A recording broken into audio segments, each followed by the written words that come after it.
Hi, you're about to watch the full version of my interview with the artist and writer Terry Blas about the importance of The Wizard of Oz and Wicked to queer culture. Check the description below for links to all of Terry's work and to my video. And now, on with the interview.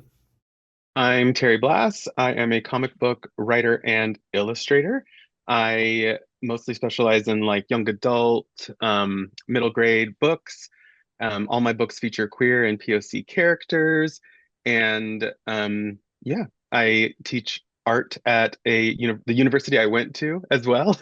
But I have always loved drawing, writing, anything creative, artistic, and I currently live in just outside of Portland, Oregon, and do my work from here.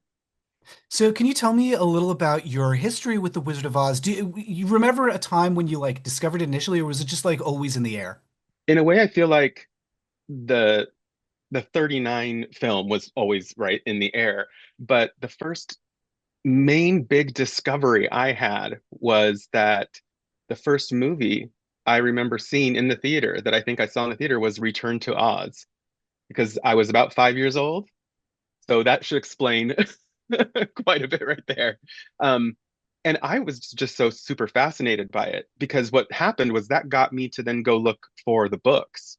And as I discovered the books, and I could see that this movie was inspired by, based on book two and three, and that the Jim Henson, puppets and practical effects looked just like John Arneal's illustrations.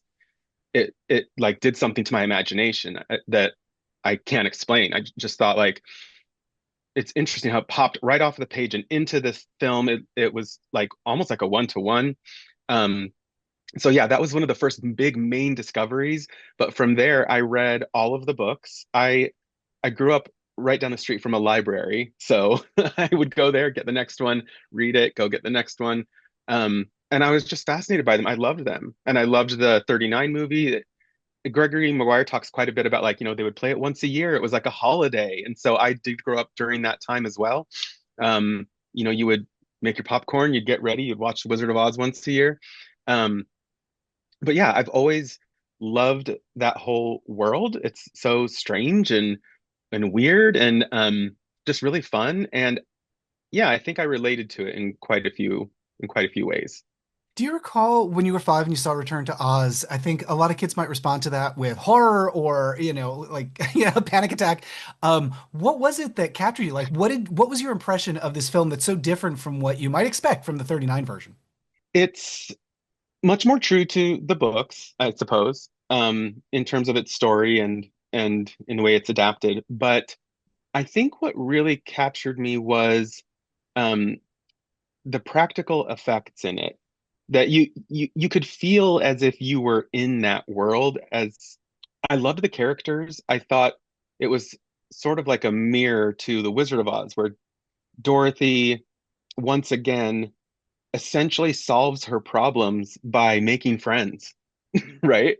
And I thought there was a lot of power in that, and I love in that film where she tells the Gnome King that she's there with her army, like her army is her friends. I found that to be really fun and powerful, and I think that a lot of movies that are maybe aimed at young boys, right, are typically like, here's the sword, and you go and you slash and you hack your way through things. And so to see a different take on an adventure where, you know, finding strength in the strengths of other people and becoming friends with them is what helps you kind of save the day, I thought was so, looking back on it now, I can see that's what it was, but I found that to be so fun and so different. So I really, really latched onto that. Do you think that's the kind of hero you might have been looking for? Like somebody, like a hero whose power is like, not to be too corny about it, but friendship, but like something really optimistic about it. Like, did you feel like that was something that you were looking for yourself? Yeah, and I think that it's just helped me and served me in like my life, my work, my career. I think that in order to be successful, you have to be, there's a scientist I love, Vanessa Van Edwards. She says you have to be competent and charismatic. And I think if you're charismatic and fun and you make friends, people will be like, oh, great, yeah, that person's nice. But then if you don't know what you're talking about, there's no like substance there. So you need both of those things. And I think there's a good combination. Um, in Oz of charisma and competence, mostly among the women, which I find to be interesting. Especially in the first novel and in the Wizard of Oz, women are kind of running the show in Oz, and all the men are kind of like dopey and just kind of along for the ride. Um, I found that to be interesting too. I don't identify as a woman, but I would say that a lot of movies, books, stories that are typically aimed at women are stories that I enjoy more. And so I don't think I'm the only one. Clearly, that Oz has captured the imagination of many a queer person. Um, you know, in those books, she calls her friends queer, and not in a bad way, right? And I think L. Frank Baum had to have, that had to have been intentional with him. Um, but yeah, I loved that it was always like, these are my queer friends, and that she found strength in that. I just thought that it was a really powerful thing that isn't always captured by, I think, little boys, maybe. What kind of little boy were you? Like, can you introduce me to that like 5-year-old Terry Blas who's like going to the library? Sure. I I loved to read and I loved to draw as a kid. Um, it was only much later that I realized that what I was drawing were characters and coming up with stories for them, and that's essentially writing. I wasn't just drawing pictures and calling it a day. I was creating these characters and these stories. Um, so Oz and John Arneal's illustrations really inspired me in my artwork as I would fill up sketchbooks with characters and Oz characters. I have a framed picture on my wall, one of the earliest drawings I have of the main four from The Wizard of Oz on the yellow brick road. And it definitely looks like something that a 4-year-old drew, but I keep it as a reminder of like um, how it captured my imagination at such a young age. As a young kid, I could recognize that I was feeling different in a lot of ways. And one of those ways was in that I was or am a biracial, bicultural person. So I grew up between Boise, Idaho, and several different cities in Mexico. And for me, I mean, no shade to Boise, but it was somewhat brown and gray. And then we would go to Mexico, which was this intense, colorful, beautiful place where I felt like I was seeing this sort of similar relationship that Dorothy would have to like, here's home, here's this other place I get to go. And so I think I was one of those kids whose imagination was sort of ignited by Oz. It's probably my earliest and strongest, I think, inspiration as a kid. Did you feel like any identification with, Somewhere Over the Rainbow is such an evocative line and that song is so gorgeous. Did that feel like something that was speaking to you? I think so, but at such a young age, I don't know that I recognized exactly how. It's much later that I can see that there's, in most musicals, there's the I want song. And so much in the same way that The Little Mermaid sings about wanting to find a place, wanting to be somewhere else, be amongst the people, there's a similarity to Somewhere Over the Rainbow where she just wants to find a place where there isn't any trouble. And so I think wanting that became a big part of me. I don't think there's anything wrong with like being born in a town, you grow up there, you spend your life there. That's fine. But for some reason in my brain, and it probably had a lot to do with Oz and with The Little Mermaid, after high school, I was like, but I'm gone. I'm leaving. Like I'm not that, and obviously Romeo and Michelle, like we're out of here. So there was all these things that I think had these connections for me as a kid, and Oz was a big part of that. Like there's got to be some other place where there isn't, like she says, where there isn't any trouble.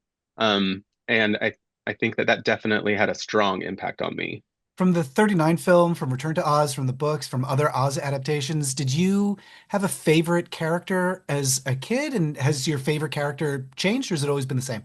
There's a couple. I've always loved Polychrome, who it appears, I think, for the first time in book five, The Road to Oz, and she's the Rainbow's daughter, and she's like this fairy that has this like flowy outfit, whatever.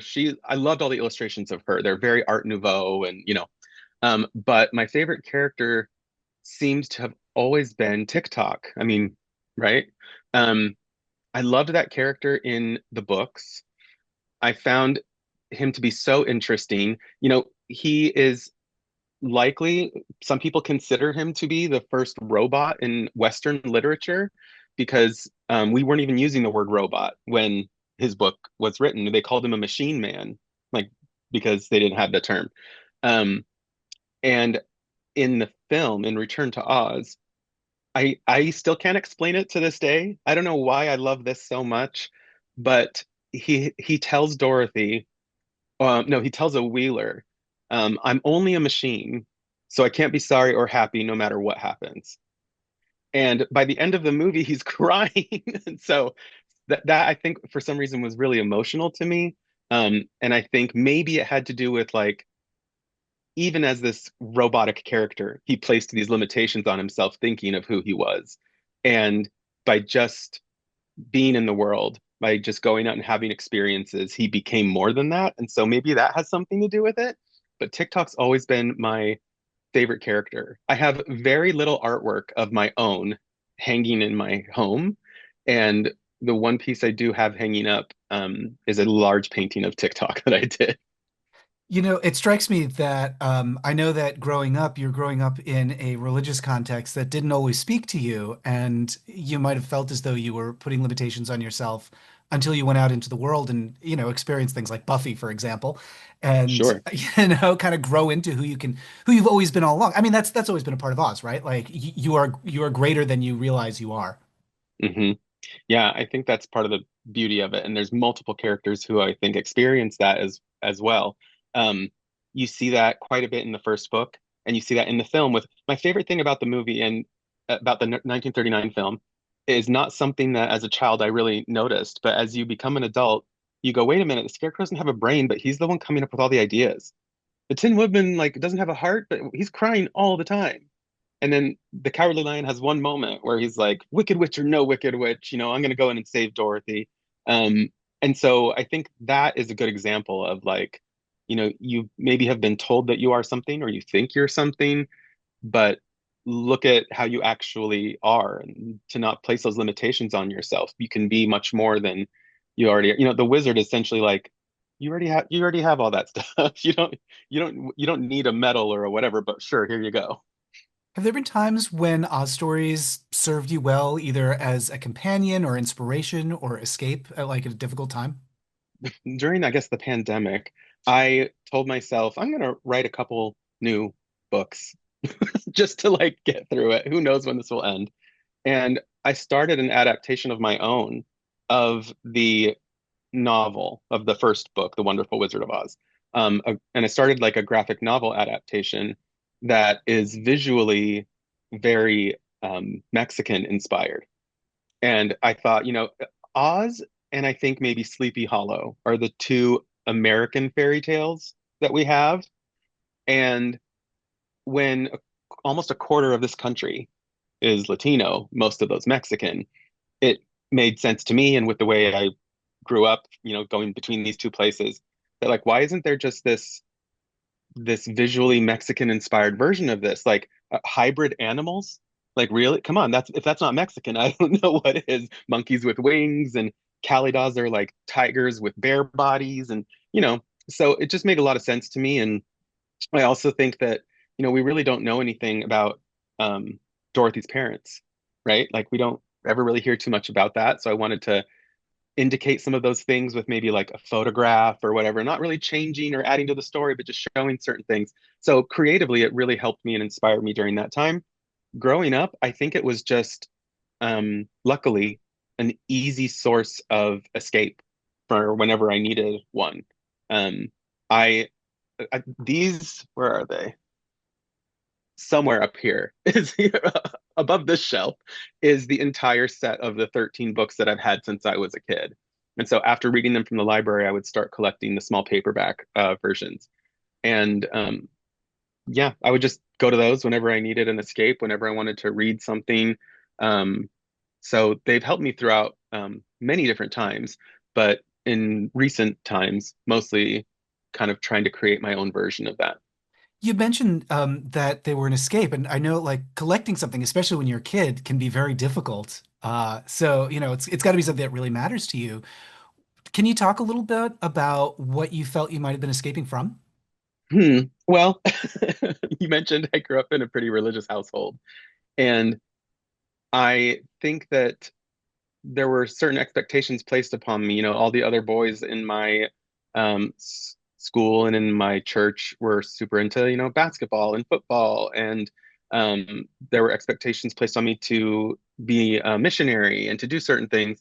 So I think I was trying to escape some of those things that I knew I was either expected to do or that were coming up in my life. Like you're gonna have to do this soon.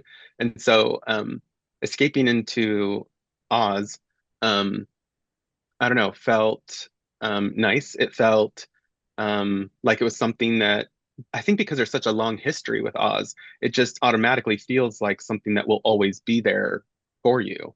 And so I knew that it felt like a safe place to just go to anytime I wanted. So I was likely escaping a lot of the expectations that I think were placed on me. Um, and anything that kids go through that is not easy is I think sort of the time when you need something to dig into to like forget it all. It's how you sort of balance out the craziness of the world with like a fun, imaginative escape, I guess. Was there a point where you noticed or became aware of the importance in gay culture of The Wizard of Oz, or just noticed that there's something kind of queer about it? Yeah, I mean, as I grew into adulthood, I could see that like, oh, a lot of gay people, a lot of queer people like Oz. Don't know why, but that's cool. Um, Hearing certain terms like friend of Dorothy and then hearing the history of that. Um, Seeing that a lot of gay men love Judy Garland, like all these connections and things that I think went into Oz. I mean, I think for me also, like I mentioned, knowing that the word queer is used a lot in those books. I also um, think this isn't something that's necessarily maybe talked about quite a bit, but in John Arneal's illustrations and in the Oz books, there are many, many times where to me, it's very apparent that the Scarecrow and the Tin Man are in love. Um, because Dorothy and the lion need to sleep and eat. There's passages that talk about, well, and the Scarecrow and the Tin Man stayed up all night and sat by the fire and held hands and talked all night and this and that. And okay. Um, and there are moments in illustrations where you see the Tin Man and the Scarecrow reunited, and they are in a very tight embrace. Like the Scarecrow's gangly like arms are all twisted all the way around him. Um, so I don't know, in my mind, Dorothy had two dads. And, and the reason she's so comfortable with the Scarecrow and the Tin Man is because they remind her of her parents, probably. That's just my headcanon. Um, but yeah, there's a lot of different reasons why I think queer people connect to Wizard. I mean, and that lion we all know is gay. So um, yeah, I think it's not just one thing. Luckily, there's like a whole bunch of fun stuff about Oz that people can latch on to. Did you encounter other queer Oz fans at any point? There's an author who I recently became friends with who's written some middle grade books for that are set in Oz about a witch school. Those are really fun. That's Will Taylor. And then many years ago, at least 15, um, I became pen pals with Gregory Maguire. That's a strange story. He did the pull quote for my first book, which is very bizarre. But I think it's interesting that it's not just something that people like and are inspired by. It's something that has generated more art and more stories and more media. And so I think that's another fun part of Oz. Not every story or fantasy world I think does that, um, but this one does. Now, there have been so many Oz adaptations, and some of them are really beloved. Some of them are cult favorites, like Return to Oz. And some are, maybe they just don't quite get it. How much have you looked at other Wizard of Oz adaptations in other media? I would say a decent amount. Return to Oz is my favorite and probably will always be my favorite.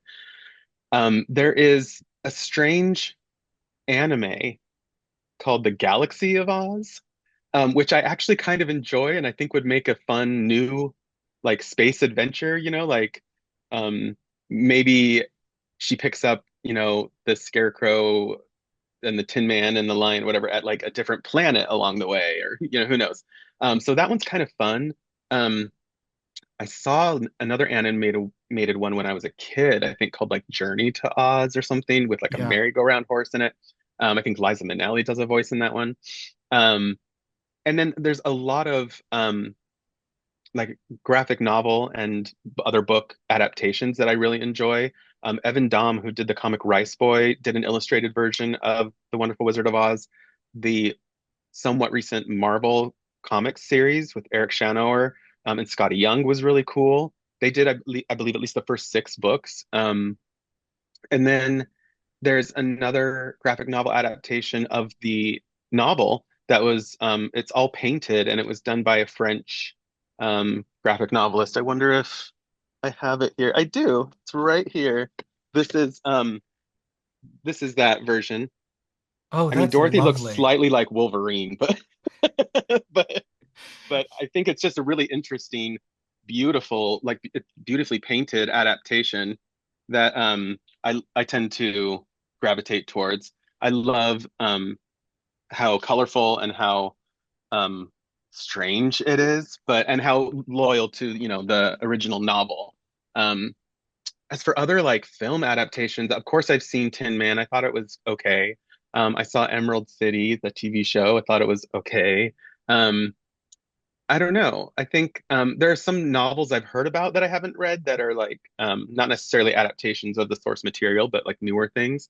I have read all of, I've read every book Gregory Maguire has released, and there are four books in the Wicked series, and then three books in a sequel series to the Wicked series, and I've read all of those. Um, but yeah, I'll read whatever.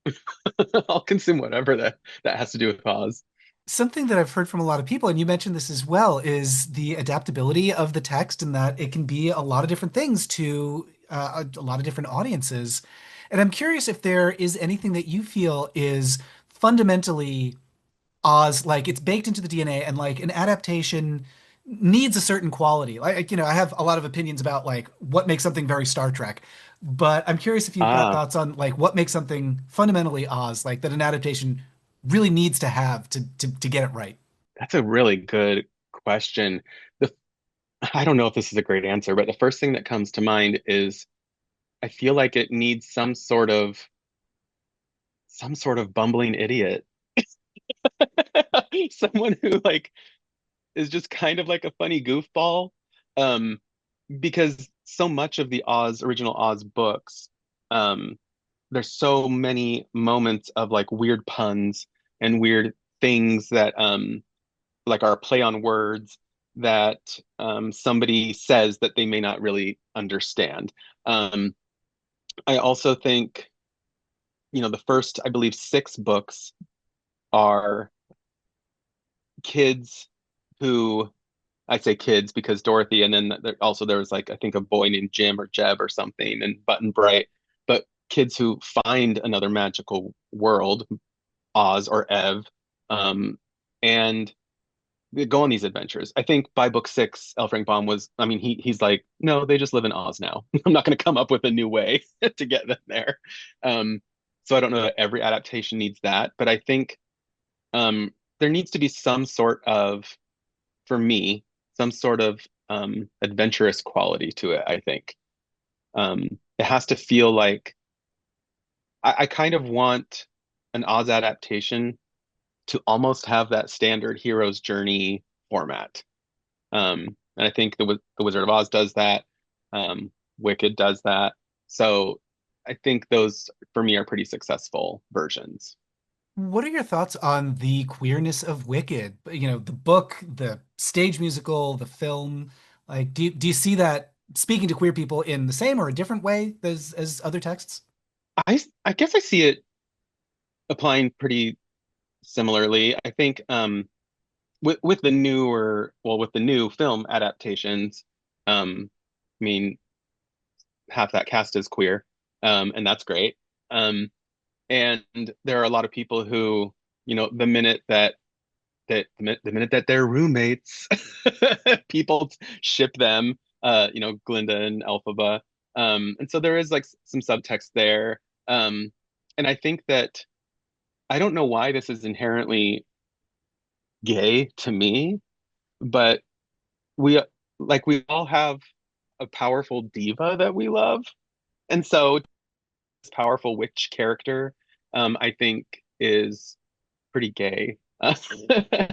Um, yeah. So I do think that the new adaptations of Wicked, the stage musical is, I mean, we love a Broadway musical in the gay world. So inherently right there already, we've got that going for it. And I think when there are certain other well-known large fantasy book series that have authors who may not be very ally friendly. I don't know, I'm talking around it, but to embrace the idea that Wicked, the book series, was conceived of by a gay man who fills his books with queer characters and is very open to that. I think that's something that should be acknowledged. Um, as like, the very inception of Wicked was because it was a book written by a gay man who thought up these ideas. So, Do you yeah. find, you mentioned the stories that you wanted to tell at the start of the pandemic and adaptations. To what extent does Oz influence the work that you do today? I think it it influences it in a few ways. I think mostly with one of my books, like Hotel Dare, it's these kids going on an adventure that feels somewhat Narnia or Oz-ish, right? I've always loved kids going on adventures, um, and finding new magical worlds. And so I think that I was influenced heavily by that for my book Hotel Dare. Lifetime Passes has a scene where they're packing up books at the senior center, and one of them is The Wizard of Oz. Um, Even a book like Eat Your Heart Out that I wrote, it's very light, but they're on their way in New York to a gay bar, and it's a girl and three of her guy friends, and they're walking down the street as the sun sets, so the sun's making the street glow. And then she gets to the bar and they open the door, and it's like Dorothy opening the door of the house and coming into Oz, this like magical new place. So um, yeah, I think there's a lot of influence in from Oz in my work, and I wouldn't have it any other way. Fabulous, Terry. And so, where can folks find you and find your work online? I was always told be easy to find. So my website is terryblas.com, and all my social medias are Terry Blas. So you can find my work mostly on Instagram, on TikTok, and on my website, terryblas.com. Fabulous, Terry. Thank you again so much for chatting with me about all this stuff. What a pleasure. Of course, thank you.